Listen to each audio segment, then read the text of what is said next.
Nilambur കാളിക്കാവിൽ rubber tapping തൊഴിലാളി ഗഫൂർ അലിയെ കൃഷിയിടത്തിൽ വെച്ച് കടുവ ആക്രമിച്ച് കൊലപ്പെടുത്തിയ സംഭവത്തിൽ സീറോ മലബാർ സഭാ തലവൻ മാർ റാഫേൽ തട്ടിൽ തന്റെ ദുഃഖവും പരേതന്റെ കുടുംബാംഗങ്ങളോടുള്ള അനുശോചനവും രേഖപ്പെടുത്തി.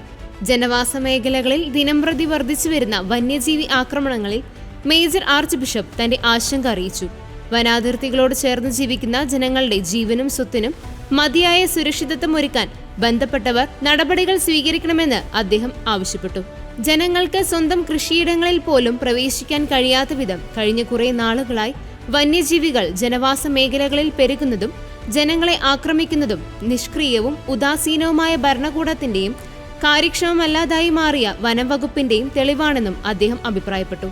പരിഷ്കൃത സമൂഹങ്ങളെയും വികസിത രാജ്യങ്ങളെയും മാതൃകയാക്കി വന്യജീവികളെ നിയന്ത്രിക്കുന്നതിനാവശ്യമായ നടപടികൾ സർക്കാർ സ്വീകരിക്കണമെന്നും വനം വകുപ്പിന്റെ മനുഷ്യത്വരഹിതമായ നടപടികളും നയങ്ങളും തിരുത്തണമെന്നും major archbishop Mar Raphael Thattil മാധ്യമങ്ങളോട് പറഞ്ഞു.